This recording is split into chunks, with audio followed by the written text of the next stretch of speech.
Continuando con los ejercicios de momentos de inercia, hoy vamos a hacer una aplicación respecto a la teoría que hemos visto de los conceptos del momento de inercia. Entonces tenemos una sección T ahí, una viga T, una viga sección T, ¿correcto? Tenemos una viga tal como lo estaba mostrando acá, está representada por esta viga de acá que tiene una sección transversal en forma de T. Yo quiero ver el momento de inercia respecto a su eje centroidal. Bien, entonces tenemos nosotros para calcular una sección compuesta, por consiguiente tenemos nosotros que calcularlo a través del teorema Steiner, ¿no es verdad? Entonces vamos a dividir estas T en dos rectángulos.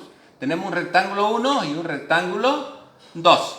Vamos a calcular el momento de inercia respecto al eje centroidal, respecto al centro de gravedad de esta figura, el Y barra, que ahorita lo vamos a determinar, que sale 625. Bien, entonces vamos a colocar figura 1 tiene un área, aquí colocamos el área, la distancia al eje centroidal, A1 y E1, la inercia de las áreas respecto a su propio eje centroidal, la distancia del eje centroidal al sistema de referencia, el área por la distancia al sistema de referencia, y acá está la suma aplicando el teorema de Steiner. Bien, entonces nos vamos al área 1. El área 1 va a ser esta de aquí, va a ser 1 por 4. 1 por 4 es 4 centímetros cuadrados. ¿Cuál es la distancia al sistema de referencia? Al sistema de referencia global. Al sistema de referencia global, esta sección está su centro de gravedad está a 2 metros respecto a este eje, entonces va a ser 2. Ahora multiplico. 4 por 2 son 8. Inercia. Me vengo y calculo la inercia, que ahorita vamos a ver más adelante. Vamos con el área 2. El área 2 va a ser lo mismo. El área 2 va a ser igual a 1 por 4, son 4 centímetros cuadrados. Y la distancia de su eje centroidal al sistema de referencia, el sistema de referencia está acá abajo, entonces va a ser igual a 4 más 0,5 sería 4.5. Ahora sí, multiplico 4 por 2 son 8. 4 por 4.5 son 18. Bien, calculo las inercias de cada una de estas figuras. Vengo aquí, calculo la figura, la inercia respecto al eje centroidal, la inercia de la figura 1 respecto al eje, de la figura 1 respecto al eje centroidal va a ser la base de altura al cubo sobre 12. ¿Cuánto es la base? 1. ¿Cuánto es la altura? 4 dividido entre 12 y sale 5,33 centímetros a la cuarta. Las inercias siempre son unidades lineales elevadas a la cuarta potencia. La inercia 2, la inercia de la figura 2 va a ser la base 4, la altura 1. La base 4, la altura 1 al cubo sobre 12 sale 0,33. Fíjense ustedes que es la misma sección transversal, pero como la figura está echada tiene mucho menos rigidez. Esta tiene 0,33, esta es 5,33.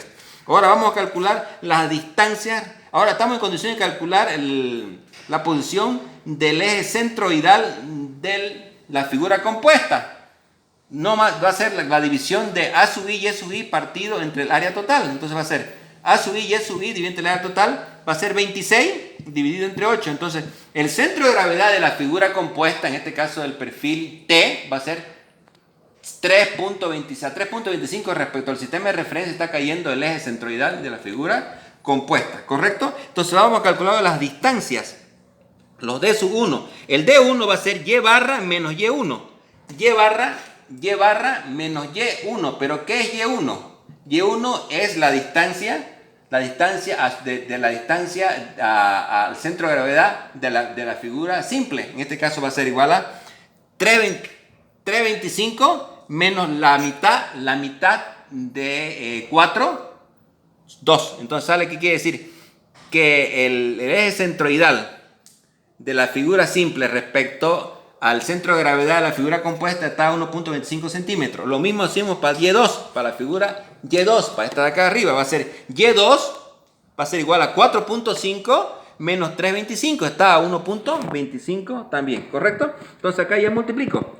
A1 por D1 elevado al cuadrado. A1, el área 1, 4 por D1 que calculamos aquí, 1.25 elevado al cuadrado, 6.25. A2 por D2 va a ser 4 por 1.25 elevado al cuadrado, también sale 6.25. ¿Por qué? Porque las figuras son, fíjense que son igual, ¿cierto? Entonces ahora, aplicando el teorema de Steiner, lo vamos acá en la tablita y tenemos, colocamos las inercias. 5.33 que la habíamos calculado acá y 0.33. La inercia 1 va a ser 5.33 y la inercia 2 va a ser 0.33. Las distancias D1 la colocamos acá, 1,25 y 1,25 que la calculamos acá abajo. Las de A1, Y1 elevado al cuadrado. Entonces va a ser 6,25 y 6,25. Ahora sumo. Y la suma de las inercias sumo las inercias con A1, D1 al cuadrado. Sumo esto más esto. 533 más 533 más 625 sale 1158. 0.33 más 6.25 sale 6.58. Entonces sumo todo. Entonces la inercia total de la figura compuesta respecto al eje centroidal vale 18.16 centímetros a la cuarta. O lo que es lo mismo. Aplicando el teorema de Steiner va a ser la inercia respecto al eje XX más la inercia respecto al eje XX de la figura 2 más A1 D1 elevado al cuadrado más A2 D2 elevado al cuadrado igual a 18. Sale exactamente lo mismo. Entonces fíjense ustedes que la tablita es muy didáctica para calcular centro de gravedad. Ustedes pueden tener otras figuras. Acá puede tener un perfil Y. Exactamente lo mismo. Divide aquí en otras áreas y más áreas. Entonces acá usted puede dividir un área 1, un área 2, un área 1, un área 2 y un área 3. Y hace exactamente lo mismo. Puede tener una figura T más compleja. Una figura T, pero que tenga este formato, donde aparecen triángulos, ¿cierto? Esto es una viga I de perfil de puente, ¿cierto? Entonces ya es una sección más compuesta. Entran rectángulos y entran triángulos. ¿Qué se aplica para calcular el momento de inercia? El teorema de Steiner. Entonces es fundamental entender el concepto de lo que es la rigidez, porque para nosotros evaluar la rigidez es sinónimo de evaluar deformaciones en viga, de tensiones por flexión, tensiones por cortadura, etcétera, etcétera. Es muy importante entenderlo, el concepto, y saber calcularlo. Más que saber calcularlo, entenderlo, que es fundamental. ¿Qué se entiende por rigidez? ¿Qué se entiende por momento de inercia? Rigidez. Cuando un elemento es rígido, cuando yo no lo puedo, aplicando X cargas, no lo puedo flectar. Para flectarlo necesito mucha carga. Pero en este sentido, si yo la vuelco la regla, o la vuelco la estructura a la barra, miren ustedes que hace flexible. Con ese sentido tiene mucho menos rigidez que estando parada Quiero doblar la aquí, me puedo cortar los dedos, pero no la doblo la barra, en este caso esta regla metálica. Eso es sinónimo de rigidez. Y para la ingeniería estructural es fundamental que los edificios tienen que ser lo suficientemente rígidos para que no tengan problemas de desplazamiento por cargas horizontales. Las columnas también, que no vayan a pandear por efecto de la compresión. Es decir, el pandeo también es función de la rigidez. ¿Cuándo pandea un elemento? Cuando vimos columna, vimos el concepto de pandeo. Pandea donde tiene su menor rigidez. ¿Y qué es rigidez? Momento de inercia. Muchísimas gracias, queridos jóvenes.